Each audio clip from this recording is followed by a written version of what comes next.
우리는 이 로마서 1장부터 4장 12절까지 말씀을 생각하는 동안 사도는 복음의 교제로서 로마 교회 성도들과 성도의 교통을 이루기를 원했는데 그 복음이 무엇인지를 설명하고 있는 그 내용들을 살펴보았습니다.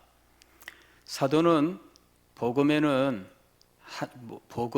모든 믿는 사람을 구원하시는 하나님의 능력이다 이렇게 이야기를 했고, 또 복음에는 하나님의 의가 나타났다 이렇게 이야기하고, 또 믿음으로 믿음에 이르게 하나니 오직 의인은 믿음으로 말미암아 살리라 하고 말씀하시면서 이 로마서 1장 16절 17절의 말씀을 강해해 나가는 것이 이제 18절부터 지금까지 내용이었습니다. 복음은 모든 믿는 사람을 구원하시는 하나님의 능력이다라고 하는 이 사실을 말씀하기 위해서 구원받아야만 하는 인간의 절망적인 상황으로부터 시작을 했습니다. 인간은 어떤 존재인가? 하나님의 진노 아래 있는 존재입니다. 하나님의 진노는 다시 2장부터 살펴보게 되면 하나님의 심판임을 알 수가 있습니다. 하나님의 진노가 나타난다라는 말은 하나님의 심판이 다가온다라는 말입니다. 반드시 하나님의 심판이 있을 것인데 불경건한 자들에게 하나님의 심판이 있을 것입니다. 불경건한 자들의 특징은 불의함과 불의로 진리를 가로막는 것입니다. 즉 그들은 이 하나님께 대하여 바른 자세를 갖고 있지 못합니다. 그리고 하나님께 대하여 바르지 못한 그들의 자세는 하나님의 심판을 받을 악한 행동으로 나타났다라는 것입니다. 그래서 로마서 1장 18절부터는 하나님의 진노의 대상이 되는 이 죄인들의 모습에 대해서 그들의 불경건과 그로 말미암은 불의, 그리고 진리를 가로막는 그들의 악한 행위에 대해서 말씀을 하고 있었던 것입니다. 그러나 이렇게 죄를 구체적으로 지적을 한다 해도 듣는 사람들은 언제나 자기는 거기에 해당되지 않을 것이라고 생각한다는 것이 바로 문제였습니다. 그것은 오늘날도 마찬가지예요. 오늘날도 죄를 지적하는 말씀을 하게 되면, 즉 죄에 대한 강해가 시작되면 사람들은 다른 사람을 떠올리는 문제를 가지고 있습니다. 김 집사가 이 얘기를 들었어야 되는데, 이 집사가 이 얘기를 들었어야 되는데, 그러면서 자기가 거기에 해당될 거라고 꿈에도 생각하지 않는다는 거죠. 바로 이것이 문제입니다. 그래서 언제나 우리는 하나님의 진노의 대상이라고 하는 이 사람들을 늘 다른 사람들일 것이라고 생각하는 것이죠. 바로 이러한 대표적인 인물로서 사도는 유대인들을 예로 들었던 것입니다. 유대인들은 율법과 할례를 가지고 자신들은 하나님의 진노의 대상이 아니며 자신들은 심판을 받지 않을 것이라고 생각을 하는 것입니다. 그들은 율법의 행위로서 의롭게 됨, 즉 심판을 면제받는다라고 생각을 한 것이죠. 그러나 사도는 분명하게 이야기합니다. 심판의 원리는 바로 이 행위에 따라 그들이 행한 대로 심판하시는 것이다. 이것이 심판의 원리입니다. 심판의 원리에 따르면 율법을 가졌으나 율법을 행하지 않는 자들은 당연히 심판의 대상이 되는 것입니다. 그래서 유대인들은 율법에 의지하여, 즉 자신들이 율법을 가지고 있고 자신들이 율법을 가르친다고 해서 하나님의 심판을 면하는 것이 아니다라는 것을 이제 사도 바울이 논증을 하는 거예요. 그러면서 유대인이든 이방인이든 그들은 행한 대로 하나님의 심판을 받는데 아무도 하나님의 심판을 피할 자는 없다. 의인은 없나니 하나도 없다. 유대인들 가운데에도 의인은 없으며 이방인들 가운데에도 의인은 없다라고 선언을 한 거예요. 우리는 이방인들 가운데 구원받을 사람이 있다, 즉 의인이 있다라고 생각하는 이런 경우도 있어요. 혹은 이 사람은 좀 너무하지 않나? 이 사람까지 심판을 받는다고 하면 너무하지 않나? 그렇게 생각할 만한 사람들이 있다는 거죠. 과거에 종교개혁자 가운데 쯔빙글리라고 하는 분이 있었는데 이분이 그런 생각을 가지고 있었어요. 즉 종교개혁 사상을 가진 사람이지만 그러나 고대의 철학자들 가운데에 어떤 사람은 이 사람은 심판을 받지 아니하고 이런 사람은 구원받아야 되는 거 아닌가? 이 철학자들 중에 신학의 도구로 사용되는 이 철학과 논리학에 탁월한 이러한 이 기여를 한 사람, 이런 사람은 이 사람까지 심판받아 멸망당했다고 해야 되나? 의심을 한 거죠. 이 사람은 괜찮을 거야. 그렇게 말할 정도였어요. 굉장히 놀라운 거죠. 우리는 그런 마음들이 있어요. 심지어는 칼빈조차도 그의 기독교 강요를 보게 되면은 플라톤이라고 하는 철학자를 굉장히 높입니다. 이 플라톤이라고 하는 사람이 그의 철학에서 이야기했었던 것들이 있습니다. 그는 이데아론을 이야기하면서 지상뿐만 아니라 천국이라고 하는 개념을 이제 사람들에게 알려주고요. 이제 이러한 것들을 통해서 사실은 물질 세계만을 붙들고 그 속에서 살아가던 사람들에게 영원을 또 천국을 생각할 수 있는 기회를 준 거죠. 그래서 이방인들 가운데 성경이 아닌 이방 사상 가운데에서 정말 성경에 가장 가까운 사상을 가진 사람이다, 이렇게 생각을 하고 그를 인용을 하는 것을 볼 수가 있습니다. 그는 영원 불멸을 주장을 했었고, 그래서 영혼이라고 하는 이것이 물질이 아니라 영적인 것이다 라고 하는 것을 이제 가르쳤고, 그로 인해서 사실은 이 하나님이 영이다 라고 하는 것이 무슨 의미인지를 후대 사람들이 이해할 수 있게 한 겁니다. 과거에 어거스틴이 이 마니교에 빠지고 그 다음에 철학을 10년 동안 심혈을 기울여 공부하고 그러면서 언제나 성경을 떠나지 않고 늘 곁에 두고 읽었는데, 이 성경에 대해서 그가 선뜻 마음을 두지 못했던 몇 가지 이유가 있었는데, 첫째는 성경의 문체가 너무나 조악하다라고 하는 것이었습니다. 다시 말씀을 드리면 아주 잘 쓰여진 명문장으로 되어 있지 않고 너무나 거칠다라고 하는 것이었죠. 그래서 다듬어지지 않은 문체, 이 성경의 이 문체에 대해서 이 어거스틴이 조금 이 마음을 기울이지 못했어요. 왜냐하면 어거스틴 자신이 글을 잘 쓰는 사람이에요. 수사학자고, 그리고 이 글을 아주 기가 막히게 쓰는 이런 훈련을 하고 그 교사가 되어서 가르치는 사람이었거든요.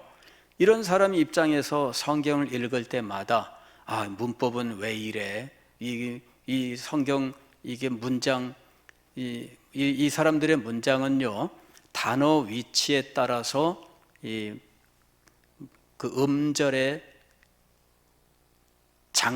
장단, 길고 짧음, 그 다음에 인토네이션, 그 억양, 액센트가 있어가지고 마치 음악처럼 들리거든요. 그러니까 그 음악처럼 들리도록 글을 써야 돼요. 그리고 굉장히 함축적으로 글을 써야 됩니다.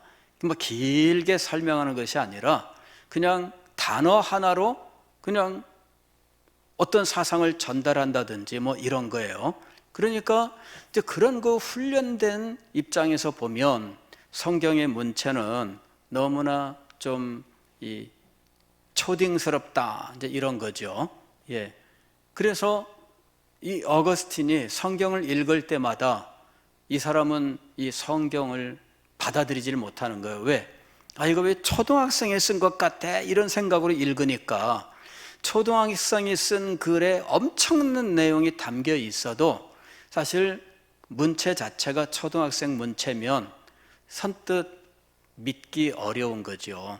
그 어거스틴이 그런 그 탁월한 어떤 명문장을 쓰는 훈련을 수없이 하고 가르치는 사람이기 때문에 성경의 문체가 마음에 다가오지 않았어요.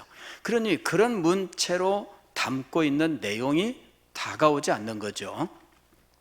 두 번째로 어거스틴이 빠졌던 문제는 무엇이었느냐 하면은 이 물질, 이 세계는 물질로 되어 있다라고 하는 것이고요. 하나님도 물질이다라고 하는 것이었어요.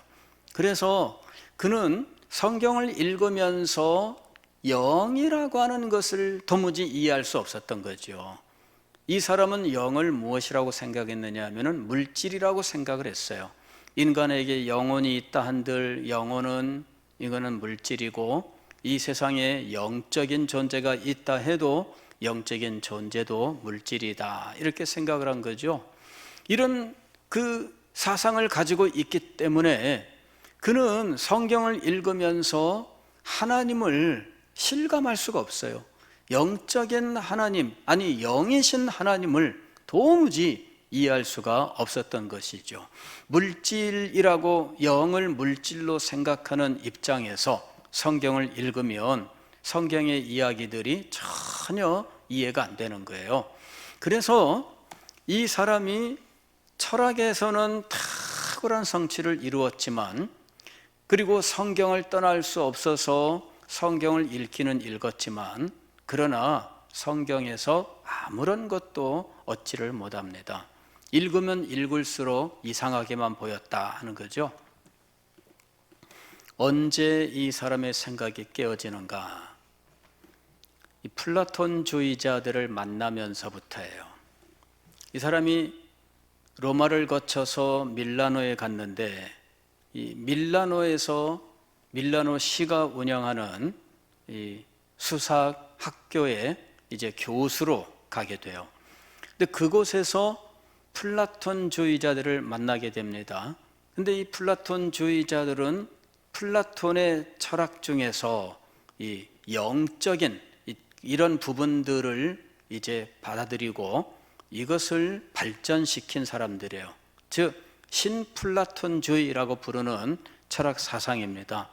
그런데 그 사람들을 만나면서 어거스틴이 하나 깨달은 것이 무엇이냐면 영의 영, 하나님은 영이시니 할 때 영은 물질이 아니다라고 하는 것을 드디어 그가 깨닫게 되는 거예요. 그러면서 성경이 풀리기 시작하는 겁니다. 하나님을 깨닫게 되니까 성경이 풀리기 시작을 한 거예요.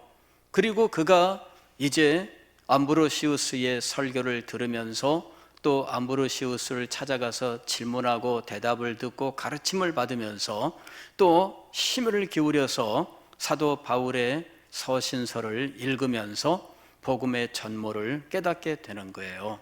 그는 이제는 예수 그리스도를 믿고 예수 그리스도께 모든 것을 바치고 살기를 원하지만 자기의 삶 속에 남에게 내놓지 못하는 이런 삶의 부분이 있었습니다. 그것은 어떤 여인과 이제 오랜 세월 동안 결혼하지 않고 동거 생활을 하고 그 사이에 아들이 있었다는 것과 그리고 이런 그 성적인 욕구를 버리지 못하는 이 자기의 이 모든 모습들, 이것 때문에 사실은 예수 그리스도를 믿고 신앙의 세계로 들어오지를 못했어요.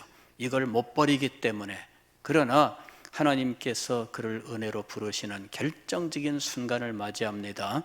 그리고 그는 자기의 모든 정욕을 버리고 이제는 하나님을 위해서 순결하게 살겠습니다 결심하였을 때 그는 드디어 예수 그리스도를 자신의 구주로 영접하고 하나님을 자신의 하나님으로 삼게 된 거예요. 그의 철학으로는 도저히 도달할 수 없었던 영의 세계, 그것을 플라톤주의자들을 통해서 깨닫게 된 거지요. 그래서 어거스틴이라고 하는 고대 바울로부터 종교개혁으로 이어지는 이 엄청난 신학의 흐름 가운데 중간에 어거스틴이 그 가교 역할을 한 거예요. 여러분, 이 고대 세계에 이방인 가운데 이런 탁월한 철학자들이 있었습니다.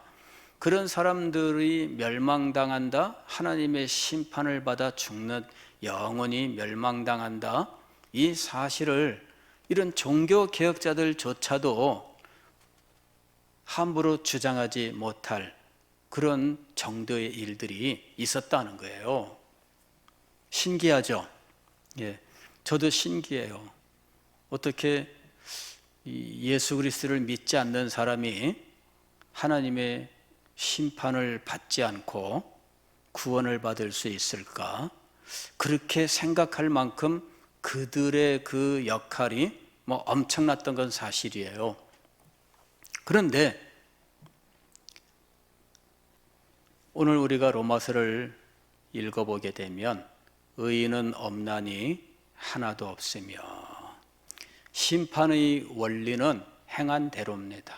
그래서 의인은 없나니 하나도 없다라고 하는 이 말씀대로 유대인이든지 혹은 이방인이든지 이방인 가운데 인간들이 가장 탁월하다고 인정하는 철학의 스승이든지 혹은 도덕의 스승이든지 그 어떤 존재도 하나님의 심판을 면할 수가 없습니다. 그런데 하나님께서 이 불쌍한 죄인들을 위하여 놀라운 계획을 가지고 계셨던 거죠. 이것이 하나님의 의라고 부르는 거예요. 하나님의 의, 즉 인간의 의는 행위의 원리에 의하여 철저하게 심판의 대상이 될 수밖에 없습니다. 그래서 하나님께서 하나님의 의라고 하는 것을 예비하셨는데 이 하나님의 의를 통하여 이제 심판을 면하게 되는 겁니다. 이 하나님의 의는 어떻게 우리에게 오는가? 이건 믿음으로 오는 것이에요. 믿음으로 하나님의 의가 우리에게 오는 것입니다. 그래서 심판을 면하게 되는 것입니다. 그리고 이 믿음으로 의롭다 여김을 받는 이 원리는 이제 심판을 면하는 원리입니다. 이 원리는 유대인에게나 이방인에게나 차별이 없느니라. 다시 말씀을 드리면 유대인도 믿음으로 말미암아 의롭다 여김을 받아 의인이 되는 것이고 또 이방인도 믿음으로 의롭다 여김을 받고 의인이 되는 거예요. 차별이 없느니라.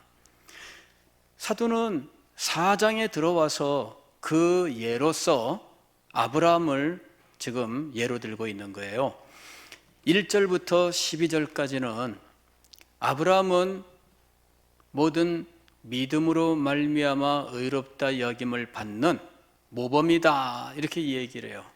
아브라함 자신이 믿음으로 의롭다 여김을 받은 사람이었습니다. 그리고 그것은 아브라함이 율법 이전에, 즉 모세의 율법 이전에 아브라함이 믿음으로 의롭다함을 받았다라고 이야기하는 거죠. 그래서 율법으로 말미암는 것이 아닌 믿음으로 말미암는 의의 원리를 이제 아브라함을 통해서 지금 논증하는 거예요. 바로 이 아브라함의 예를 따라서 유대인도 믿음으로 말미암아 의롭다 여김을 받는 것이고 이방인도 믿음으로 말미암아 의롭다함을 받는 것입니다. 차별이 없느니라 이렇게 이야기하는 거예요. 오늘 우리가 읽은 13절부터는 바로 이것을 조금 더 논증을 합니다. 4장 1절로 12절까지는 창세기 15장에 있는 이 사실들을 가지고 논증을 했어요. 창세기 15장에 어떤 일이 있느냐 하면은 아브라함이 이제 이 롯을 구원합니다.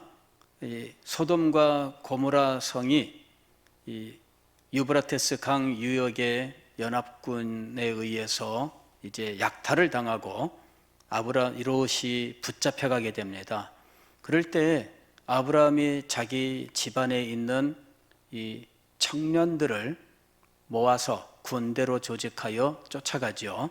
그렇게 해서 롯을 구원하고 또 빼앗겼던 모든 재물들을 찾아오게 됩니다.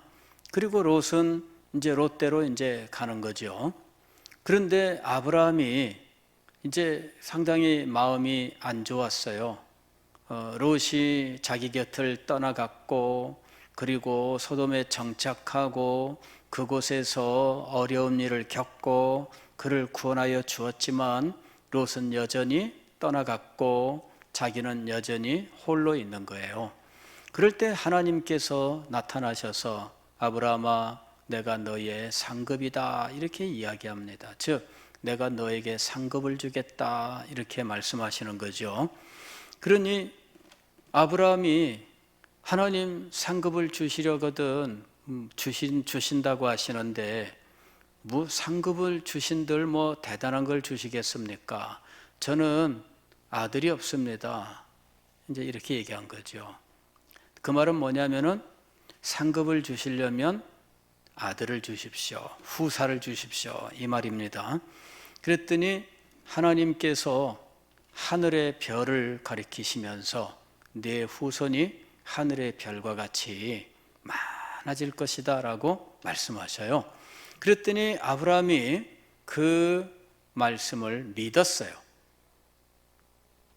창세기 15장 6절을 보면은 아브라함이 여호와를 믿으니 이것을 그의 의로 여기셨다 이렇게 말씀하고 있어요. 사도 바울은 바로 그 말씀을 강해한 것이에요. 지금 그 사건은 모세의 율법 이전에 아브라함이 여호와를 믿으니 이것을 그의 의로 여기셨다라고 말씀하셨다는 거죠.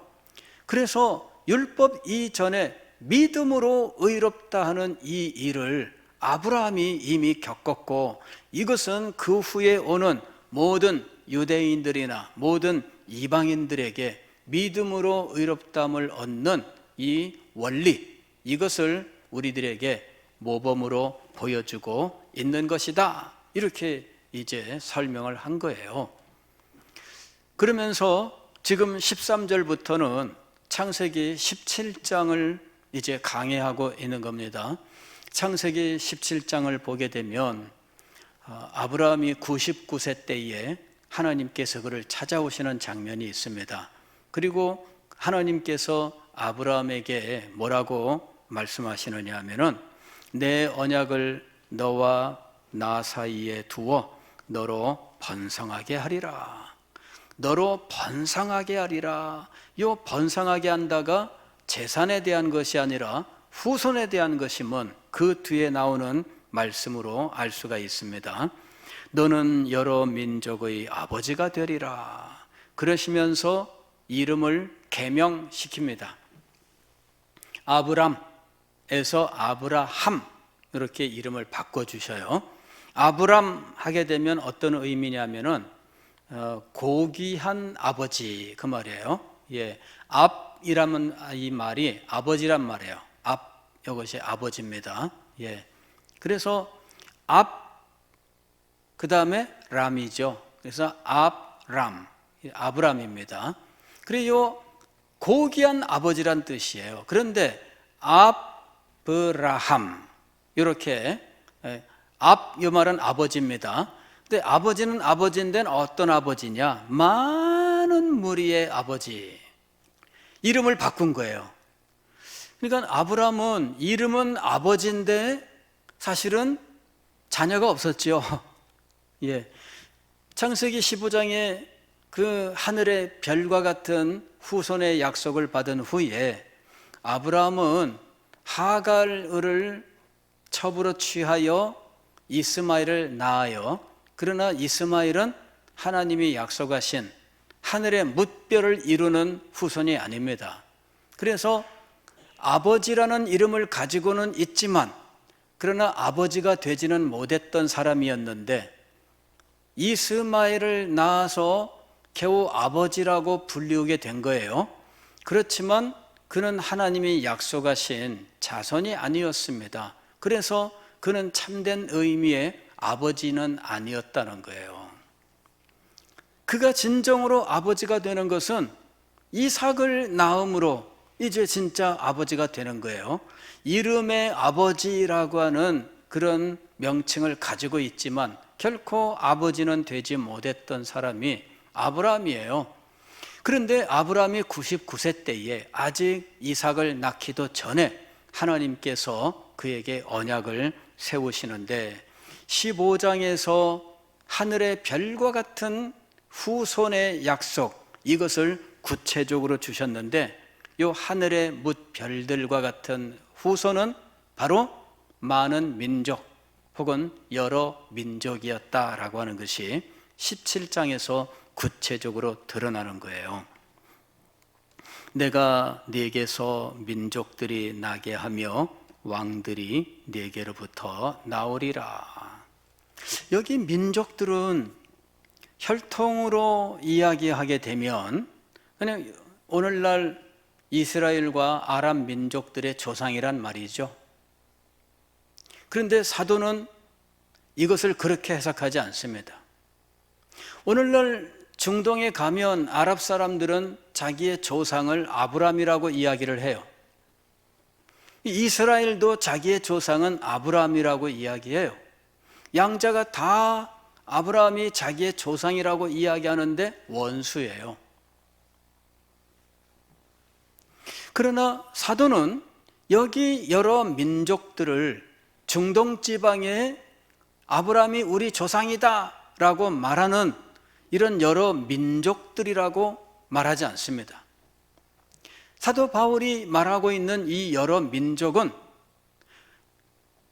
예수 그리스도를 믿음으로 하나님의 의를 받은 이방인 모든 나라와 민족들 가운데 있는 이방인들을 가리키는 것이었어요. 지금 사도는 그렇게 해석을 하고 있는 것입니다. 그냥 가나안과 그 중동 지방에 있는 아랍 민족들이 우리의 혈통의 조상은 아브라함이다 이렇게 말하는 그런 것을 말하는 것이 아니라는 거죠. 오히려 사도는 이 말씀을 전 세계적으로 확대시켜서 이야기를 해요. 예수 그리스도를 믿는 이 세상의 모든 나라와 민족의 사람들을 다 아브라함의 후손이라고 이야기를 하고 있는 거예요. 그렇게 해서 아브라함이 여러 민족의 조상, 여러 민족의 아버지가 되는 것이다 이렇게 이야기하는 것이죠. 믿음의 조상이라고 부르는 이유가 바로 거기에 있는 거예요. 13절부터 말씀을 다시 한번 보면 이렇게 돼 있죠. 아브라함이나 그 후손에게 세상의 상속자가 되리라고 하신 언약은, 이게 지금 창세기 17장의 언약을 말하는 겁니다. 여기 보게 되면은 후손에게 땅을 주겠다라고 말씀하십니다. 그래서 세상의 상속자가 되리라고 하신 언약은 율법으로 말미암은 것이 아니요, 즉 율법이 있기 전에 믿음으로 말미암아 된 것입니다. 오직 믿음의 의로 말미암은 것이니라. 만일 율법에 속한 자들이 상속자이면 믿음은 헛것이 되고 약속은 파기되었느니라. 즉 아브라함의 후손이 율법으로 말미암은 것이면 믿음의 원리는 없다 그 말입니다.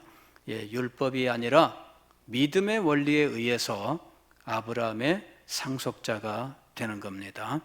16절 그러므로 15절 보면은 율법은 진노를 이루게 하나니 율법이 없는 곳에는 범법도 없느니라. 이 말은 이제 율법에 대한 설명이에요. 그래서 여기는 괄호로 들어가야 됩니다. 율법은 진노를 이룬다, 즉 심판을 받을 뿐이다 그 말입니다. 결국 율법은 심판의 근거가 될 뿐이다. 왜 그럴까요? 율법으로는 죄를 깨닫게 되기 때문이에요. 율법을 행할 수 없어서 모두 다 죄인이 될 뿐입니다. 그래서 심판이 올 뿐이에요. 율법으로 의롭담을 받는 것이 아닙니다. 16절 그러므로 상속자가 되는 그것이 은혜에 속하기 위하여 믿음으로 되나니. 즉 여기 상속자는 아브라함의 상속자예요. 아브라함의 상속자가 되는 그것이 은혜에 속하기 위하여 믿음으로 되나니. 믿음으로 되는 것입니다. 이는 그 약속을 그 모든 후손에게 굳게 하려 하심이라. 율법에 속한 자에게 뿐만 아니라 아브라함의 믿음에 속한 자에게도 그러하니 아브라함은 우리 모든 사람의 조상이라. 여기 우리 모든 사람은 믿는 모든 사람입니다. 믿는 모든 사람, 믿는 모든 사람의 조상이다. 그럴 때 유대인이든 이방인이든 가리지 않습니다. 유대인이든 이방인이든 가리지 않아요. 율법을 가진 자이든 율법을 갖지 못한 자이든 상관없습니다. 오직 믿음으로만 아브라함의 상속자가 되는 것입니다. 17절 기록된 바 내가 너를 많은 민족의 조상으로 세웠다 하심과 같으니. 이게 바로 창세기 17장에 나오는 말씀입니다. 내가 너로 많은 민족의 조상으로 세웠다. 그런데 그 뒤에는 믿음의 원리를 이야기합니다. 그가 믿은 바 하나님은 죽은 자를 살리시며 없는 것을 있는 것으로 부르시는 이시니라. 즉 그는 무엇을 믿었느냐? 바로 하나님을 믿었다는 것이죠. 죽은 자를 살리시며 없는 것을 있는 것으로 부르시고 18절 보면은 바랄 수 없는 중에 바라고 믿었다. 이 말은 하나님께서 생명의 주관자로서 살리시는 분이시다. 그리고 없는 것을 있게 하시는 분이시다. 그러므로 아브라함은 99세가 되어 아들을 주시겠다 약속하셨을 때 그 약속을 믿었다는 거죠. 그것을 믿을 수 있었던 이유는 하나님을 믿었기 때문이에요. 하나님은 생명의 주인이시라는 사실을, 하나님은 죽은 자를 다시 살리시는 분이라는 것을, 아브라함 자신도 죽은 자요 사라도 죽은 자입니다. 그들은 자녀를 생산할 수 없는 상황입니다. 죽은 자예요. 그러나 이 죽은 자를 하나님이 살리신다. 그걸 믿은 거죠. 자, 그 다음에 없는 자를 있는 것으로 부르신다. 이삭은 약속을 주시는 그 당시에 없었어요. 엄마 뱃속에도 없었어요. 존재하지도 않았어요. 그러나 없는 자를 어떻게 하시는 분이라고? 있는 것으로 만드시는 분이에요. 이분이 하나님이에요. 죽은 자를 살리셔요. 아브라함과 사라는 죽었습니다. 여기 19절 보면은 그들의 죽음을 이렇게 설명합니다. 그가 백세나 되어 자기 몸이 죽은 것 같고 사라의 태가 죽은 것 같음을 알고도, 이게 죽음이에요. 근데 이것을 살리시는 분이 하나님이시다. 그 다음에 이삭은 아직 존재하지 않아요. 없는 거예요. 그러나 있는 것으로 만드실 줄을 믿었던 거예요. 이것이 아브라함의 믿음입니다.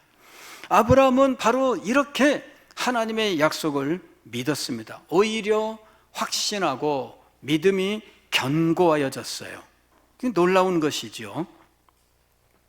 19절 보면 이렇게 되어 있어요.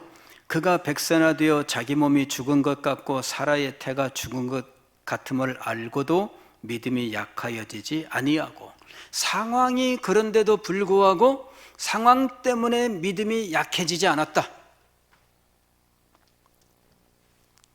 이게 굉장히 놀라운 거예요. 우리는 상황 때문에 믿음이 약해지잖아요. 그런데 아브라함은 상황에도 불구하고 믿음이 약해지지 않았습니다. 오히려 믿음이 더 견고해졌다. 20절 보면 상황에 따라 믿음이 없어 하나님의 약속을 의심하지 않고 견고해졌다. 그리고 그는 하나님 앞에 감사하고 찬양하고 영광을 돌렸다. 그 말입니다. 이것이 그의 믿음입니다. 21절 약속하신 그것을 또한 등이 이루실 줄을 확신하였으니 그러므로 그것이 그에게 의로 여겨졌느니라.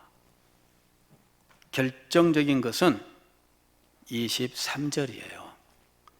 그에게 의로 여겨졌다 기록된 것은 아브라함만 위한 것이 아니요 의로 여기심을 받을 우리도 위함이니. 즉 아브라함이 믿음이 약하여지지 아니하고 견고하여져서 하나님을 믿되 살아 죽은 자를 다시 살리시는 하나님, 즉 아브라함과 사라가 이미 죽은 자와 똑같은 상황이에요. 자녀를 낳을 수 없어요. 그런데 다시 살리셔서 없는 것을 있게 하시는, 즉 이삭을 주신다고 하는 사실을 믿었던 거예요. 그 믿음이 그의 의로 여겨졌다는 것이죠. 그런데 그와 동일하게 이 살리시는 하나님을 믿는 자는 의로 여김을 받는다는 것입니다. 이번에 죽은 자를 살리시는 하나님은 이때 두 번째 죽은 자는 누구냐 하면 예수 그리스도입니다. 예수 그리스도가 죽은 자예요. 그러나 예수 그리스도를 다시 살리셨어요. 그리스도의 부활이죠. 그리스도의 죽으심과 부활, 그것을 믿는 자가 의롭다 여김을 받는 겁니다. 아브라함은 자신이 죽었고 사라가 죽었다, 그러나 하나님이 살리신다, 그걸 믿은 거예요. 그리고 없는 자를 있는 것으로 부르시는 그것을 믿었던 거예요. 그래서 없었던 이삭이 죽었던 그들에게서 태어난 거죠.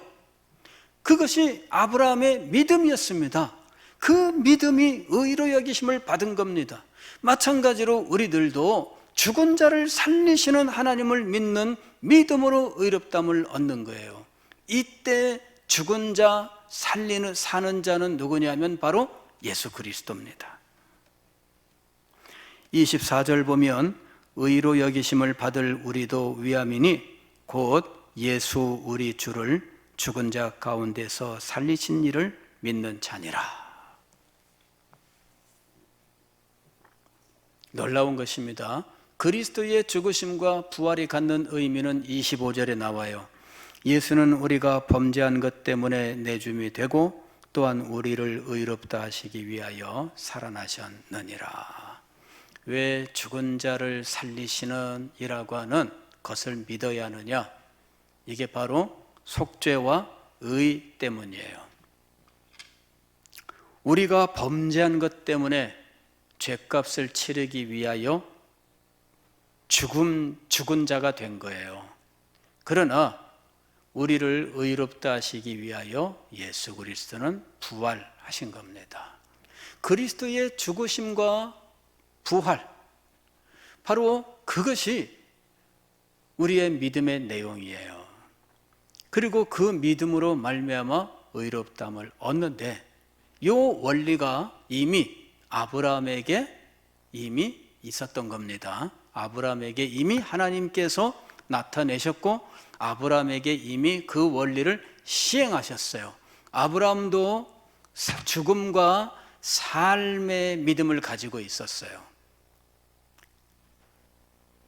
그래서 이 죽음과 삶에 대한 믿음, 이것이 우리의 믿음의 내용이 되는 거예요. 아브라함도 죽음과 삶의 내용으로 믿음을 이루었고 우리도 죽음과 삶의 내용을 믿음의 내용으로 믿게 된 것입니다. 믿음의 원리로 우리가 의롭다함을 받는 것은 아브라함 때나 우리에게나 동일한 것이다 라는 것입니다. 아브라함에게 그 일을 이루신 하나님은 이미 아브라함을 통해 계시하셨고 그 원리를 오늘 우리에게 적용하셔서 예수 그리스도를 믿음으로, 아니 예수 그리스도의 죽으심과 부활을 믿음으로, 아니 예수 그리스도를 통한 속죄와 의를 믿음으로 하나님의 심판을 면하고 하나님과 친밀한 교제의 자리에 나아가게 하셨던 것입니다. 기도하겠습니다.